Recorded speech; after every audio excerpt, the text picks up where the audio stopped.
오늘 요셉의 꿈 해몽이라고 하는 그런 제목으로 함께 말씀을 나누고자 합니다. 우리가 꿈에는 두 종류의 꿈이 있습니다. 첫째는 우리가 잘 아는 한마디로 개꿈입니다. 꿈에 잘 꾸는, 면역력이 떨어지고 이러면 더 많이 꾸는 쓸데없는 잡꿈, 한마디로 개꿈이 있습니다.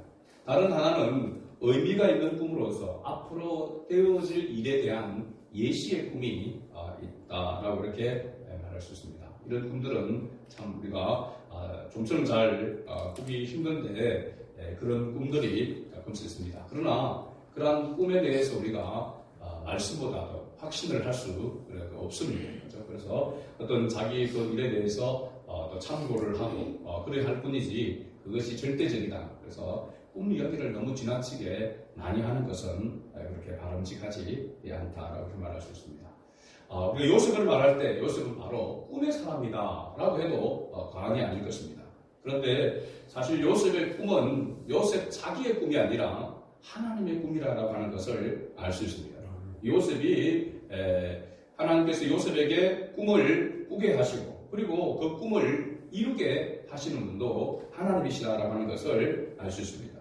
그래서 요셉은 그 꿈을 하나님께서 꾸게 하시고 그 꿈대로 하나님께서 이루시고 그래서 하나님께서 이루시고자 하는 꿈, 비전이 바로 요셉의 꿈이다 라고 이렇게 말할 수 있는 것이죠.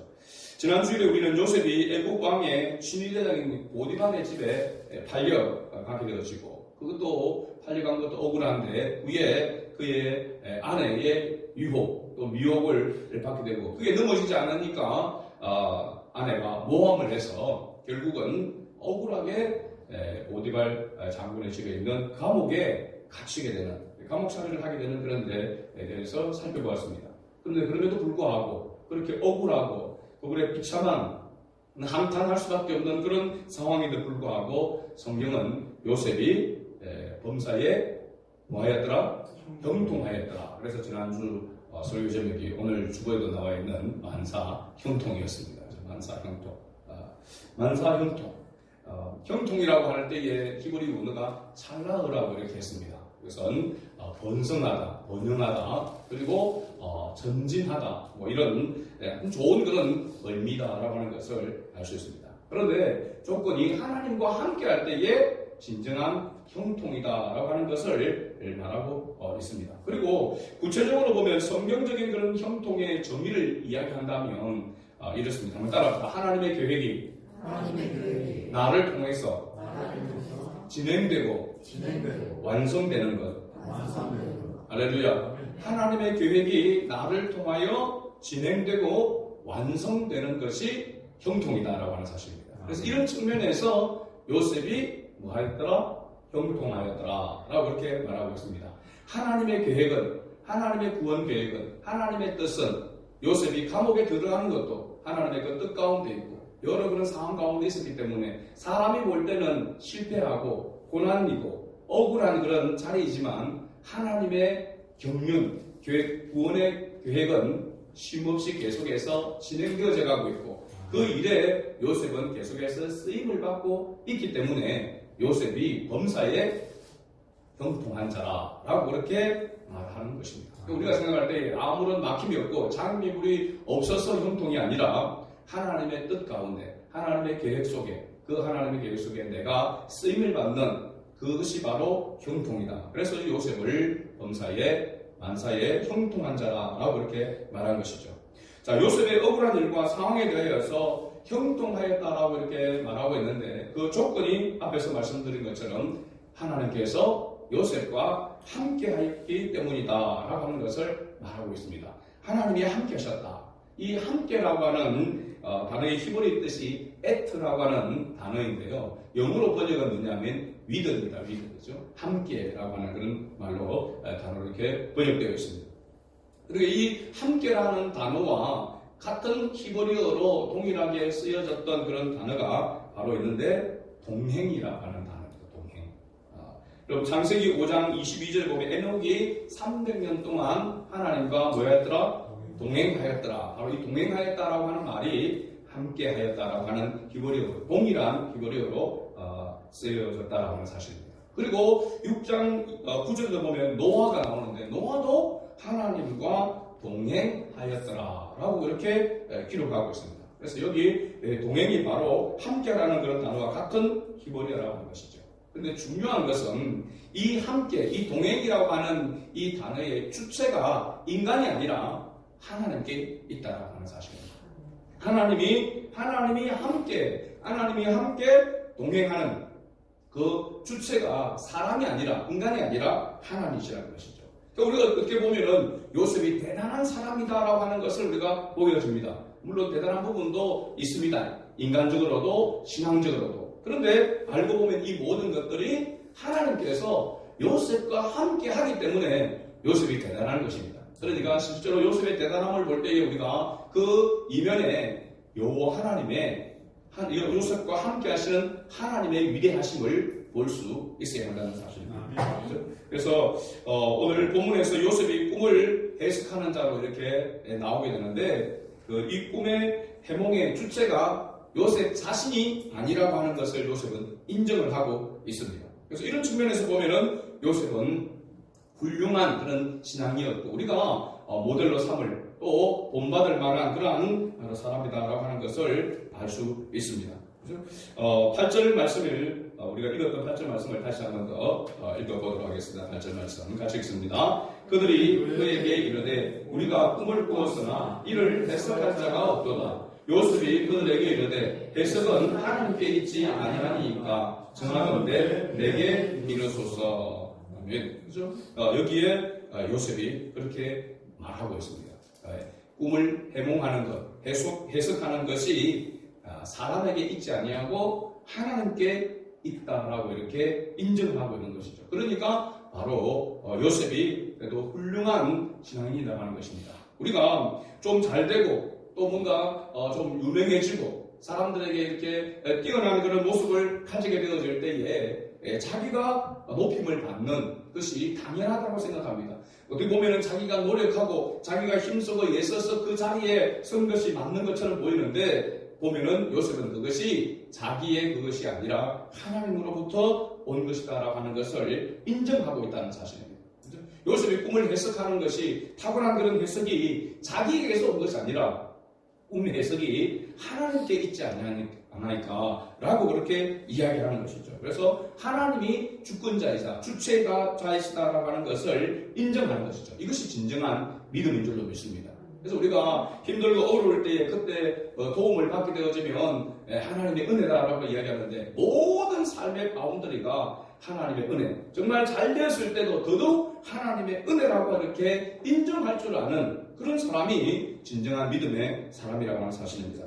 그래서 이런 측면에서 어떤 능력이 나타나고 또 사람들이 볼 때에 뭔가 대단한 그런 모습들이 나타나게 될 때에 그것을 처음에는 하나님의 은혜라고도 이야기하다가 점점 사람들이 추앙하게 되시면 그것이 마치 자기의 그런 능력이고 자기만의 가지고 있는 그런 특권인 줄로 그렇게 생각하는 착각하는 그런 사람들이 있습니다. 이런 사람들이 이제 뭐가 되냐면 요즘 핫한 이슈인 바로 JMS가 되는 것이죠. 그죠? 정명석과 같은 사람, 이만희, 신천지 바로 사이비 교주가 되는 것입니다. 그 사람들이 처음부터 이재록이나 이런 사람들이 처음부터 그렇게 사이비가 된 것이 아닙니다. 그죠? 그 사람들은 처음에는 하나님을 그래도 믿고 있고 하나님이라고 생각을 했던 그런 사람들입니다. 그죠? 그런데 그 어떤 자기에게 나타난 그 은사나 이런 것들이 탁월하다고 생각하고 사람들이 추앙할 때에 마치 자기가 자기에게서 온 것이 착각각으로 그래서 이단이 되어지고 사이비 교주가 되어서 하나님의 자리에 자기가 앉아있는 그런 모습이 되는 것이죠. 그래서 이런 이단 사이비들이 가만히 보면요, 우리가 멀리 우리와 상관없는 그런 사람들처럼 보이지만 우리 안에도 가끔 이런 모습들이 있다는 사실입니다. 이단적인 사이비적인 기질이 우리 안에 있습니다. 조금만 우리가 잘하고 칭찬하면 마치 막 자기가 잘해서 그런 줄 알고, 그죠? 자기가 드러나려고 또 자기를 인정하지 않으면 섭섭해하고 하나님을 온전히 높이고 하나님께 영광 돌리는 그런 삶이 아니라 자기가 높아지려고 하는 그런 마음이 우리 안에도 가끔씩 도사리고 있다는 사실입니다. 그래서 사도 바울이 권면하기를 자세히 주의하여 자신을 살피라고 했습니다. 마지막 때가 되어가면 갈수록 더욱더 자신을 자세히 주의하여 살피는 그런 신앙인이 되어야 되고, 모든 일에 있어서 주님이 주인 되심을 인정하는 그런 믿음의 삶이 되어야 될 줄로 믿습니다. 네. 오늘 요셉이 억울하게 왕의 진위대장의 감옥에 갇혔을 때에 바로의 고위급 신하 둘이 이 왕에게 잘못을 하여서 감옥에 들어오게 됩니다. 한 신하는 술 맡은 자라고 이야기하고 있고, 또 다른 하나는 신하는 떡 맡은 자라고 이렇게 이야기하는데, 이 술 맡은 자라, 술 맡은 자, 히브리어로 보니까 이게 좀 외우기 쉬운 그런 말입니다. 마시케라고 한다. 마시케. 예, 마시게 하다라고 하는 뜻이거든요. 우리 비슷한 말이잖아요. 마시게 이런 말이거든요. 마시게. 예, 마시케라고 하는 이 단어가 마시게 하다, 물을 대다라고 하는데, 단순히 왕에게 술을 따라주는 그런 위치가 아니라 왕의 자문과 국정을 논의하는 그런 국정의 대상자, 의논 대상자로 보면, 지금 우리나라에서 보면은 비서실장, 대통령 비서실장급에 되는 그런 보면은 실세라고 할 수 있습니다. 굉장히 실세라고 할 수 있죠.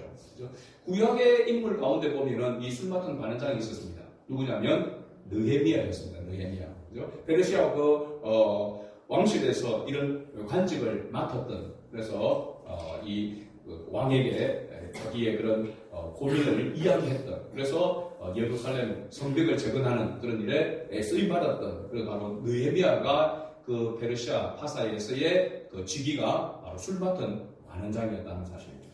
그리고 보면은 오늘 떡 굽는 자가 나옵니다. 떡 굽는 오페라고 하는 이런 단어인데, 이 직책은 죄의식을 중요시하는 그 고대 건동 시대에 있어서 제2 음식과 제사를 지낼 때 그 의식하는 그 음식과 관련되어 있어서 굉장히 이 그 관원장도 신성시되어지고 아주 중요한 그런 직책이었습니다.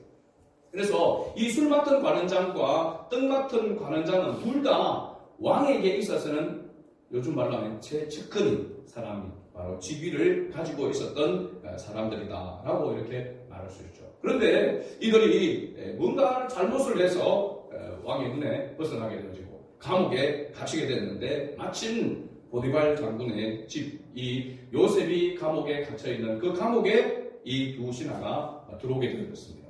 그리고 보디발 장군은 요셉을 이 두 신하, 이 관원장을 섬기도록 그렇게 했다는 사실입니다. 그리고 보면 보디발 장군이 자기 아내의 그런 말을 듣고 요셉을 감옥에 가두었지만, 요셉의 사람 됨됨이를 그래도 보디발 장군은 어느 정도는 인정하고 있었다라고 하는 것을 여기에서 우리가 볼 수가 있습니다. 자, 그런데 어느 날 이 두 관원장이 하룻밤에 꿈을 꾸게 됐는데, 그 꿈이 각기 다른 내용이었더라라고 이렇게 이야기합니다. 어떤 부분에서는 같은 그런 부분인데 또 그 내용 자체가 다른 그런 부분이 있습니다. 근데 요셉이 아침에 그 사람들에게 두 관원장에게 가보니까 얼굴에 근심빛이 있었습니다. 그 얼굴 근심빛은 뭐냐면, 꿈을 꿨는데, 뭔가 특이한 꿈을 꿨는데 이 꿈을 해석할 자가 없어서 근심하는 그러한 모습이었습니다. 그래서 요셉이 오늘 8절 말씀에 보면 자기에게 이르소서, 자기에게 말하라고 이야기합니다. 왜냐하면 자기는 하나님과 함께하고 있고 이 꿈의 해석은 하나님께 있으니까 자기에게 말하라고 이렇게 이야기합니다. 이런 모습을 보면은 요셉이 굉장히 멋있지 않습니까? 그죠? 믿음에 대한 확신, 그리고 하나님이 나와 함께하고 있다라고 하는 그런 부분에 있어서의 그런 어떤 확신, 그리고 그러한 능력이 하나님께 있다라고 하는 그 하나님에 대한 인정, 그런 신앙, 이런 것이 올 때에 요셉이 참 훌륭한 그런 신앙인임에 틀림없다. 바로 이것이 어떻게 보면은 요셉에게만 아니라 오늘 살아가는 우리에게, 우리 그리스도인들이 가져야 될 그런 모습인 줄로 믿습니다. 하나님에 대한 온전한 인정, 하나님의 말씀에 대한 그런 확신, 그죠? 그것으로서 세상을 볼 수 있는 어떤 문제를 분별하고 바르게 보고 대안을 제시할 수 있는 그런 은혜가 하나님의 자녀인 우리에게 하나님께서 주셨다는 사실의 그런 능력을. 그렇게 우리가 믿음으로 받아들이지 않고 믿음에 대한 확신이 없을 때 그걸 말하지 못해서 그렇지, 믿음에 대한 확신이 있게 되어지게 되고 하나님께서 그것을 지혜를 주셔서 깨닫게 하신다면 바로 요셉과 같이 이렇게 멋있게 말할 수 있는 그런 우리 그리스도인이 되어야 될 줄로 믿습니다. 자, 먼저 술 맡은 관원장이 꿈을 꿨고 그 꿈에 대해서 요셉이 해몽을 하게 됩니다. 해석을 하게 되어지죠. 그 내용이 우리가 40장 9절부터 13절까지의 내용입니다.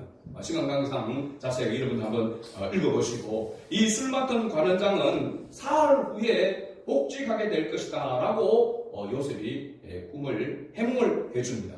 그래서 보니까 감옥에 지금 갇혀 있는데 몇 달이 여러 달이 지났는데 그 꿈을 이야기를 듣고 보니까 이 사람은 사흘 후에 다시 복직이 될 것이다. 당신은 그렇게 이야기를 합니다. 그 사흘 후에는 어떤 일이 되냐면 바로 왕의 생일날입니다.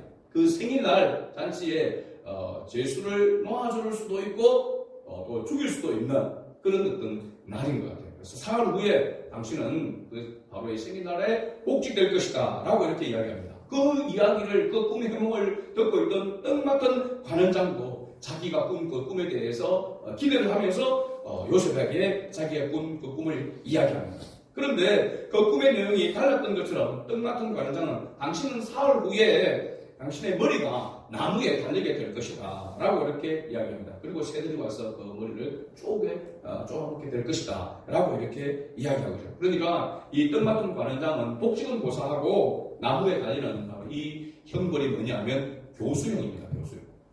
교수형에 처해질 것이다 라고 이렇게 꿈을 해몽합니다. 요셉의 꿈대로 사흘 후에 바로 왕의 생일날에 술 맡은 관원장은 전직을 회복하여 왕에게 다시 술을 따르게 되었고, 떡 맡은 관원장은 그의 신하들 중에 머리를 들게 하는 바로 교수형을 당하게 되었습니다. 요셉이 술 맡은 관원장의 꿈을 해몽해주면서 14절에 이와 같이 하나 부탁을 하는 것을 봅니다. 14절 말씀 우리 같이 한번 읽어보겠습니다. 당신이 잘 되시거든 나를 생각하고 내게 은혜를 베풀어서 내 사정을 바로에게 아뢰어 이 집에서 나를 건져 주소서. 요셉은 하나님의 은혜 속에 있었지만 그러나 자기의 그런 형편과 지금 사정에 대해서는 마음속에 인간적인 그런 마음으로는 빨리 거기에서 벗어나고 싶은 그런 마음이 있었다고 하는 것을 알 수 있습니다. 그러면서 15절에 나는 히브리 땅에서 끌려온 자요. 우리 히브리 민족, 히브리라고 할 때 히브리라는 말은 건너온 자라고 하는 것입니다. 건너온 자. 어디에서부터 왔습니까? 갈대아 우르에서 건너오고, 그죠? 가나안 땅에서 애굽으로 건너온. 그래서 건너온 자라고 하는 그런 의미를 가지고 있는데, 히브리 땅에서 끌려온 자예요. 여기에서도 옥에 갇힐 일은 행하지 아니하였다. 자기의 그 무고함을, 무죄함을 그렇게 항변하는. 그래서 부탁을 하고 있는 것을 보게 됩니다. 그럼 이런 요셉이 그 꿈을 해몽을 해줬고 근심을 풀어줬고 다시 복직이 될 수 있는 그러한 기회를 어떻게 보면 가지게 되었는데, 오늘 마지막 23절 40장 마지막 23절을 우리 같이 읽어봅니다. 술 맡은 관원장이 요셉을 기억하지 못하고 그를 잊었더라. 이런 사람을 배은망덕하다라고 이렇게 이야기합니다. 그죠? 잊었더라 하겠는데 얼마나 잊었는가? 얼마나 잊었습니까? 만 2년 동안 잊었습니다. 바로 41장 1절에 보면 만 2년 후에 바로가 꿈을 꾼 적, 바로 왕이 꿈을 꾸기까지, 그죠? 만 2년 동안 이 술 맡은 관원장이 복직되고 만 2년 동안 여전히 요셉은 어디에 있었다? 감옥에 갇혀 있었다 라고 이렇게 봅니다. 만 2년 후에 요셉이 감옥에서 나오게 되어지게 되고 바로의 꿈을 해석해 줌으로 뭐가 됩니까? 애굽의 총리가 되어지게 되죠. 그러면 적어도 우리가 생각할 때 요셉이 감옥에 갇혀 있었던 연수를 보면은 대략 5년 정도로 이렇게 보게 되어지고, 지금 이 만 2년 전에 옥에 갇혀 있을 이때에 이 꿈을 해석해 줄 수 있을 때에 이때 나이가 27, 8 이렇게 보는 것이죠. 그런 가운데서 요셉은 정말 어떻게 보면 숙명처럼 운명처럼 자기의 그것을 받아들이고 있습니다. 만 2년 후에 바로 왕이 꿈을 꿀 때까지 요셉은 거기에 감옥에서 그대로 갇혀 있을 수밖에 없는 상황이었습니다. 이런 과정은 요셉에게 꿈을 꾸게 하신 하나님께서 그 꿈을 하나님의 때에 하나님의 방법으로 이루실 것이라고 하는 것을 어떻게 보면 암시하고 있다라고 볼 수 있습니다. 그래서 우리는 이것을 하나님의 섭리라고 이렇게 말하는 것이죠.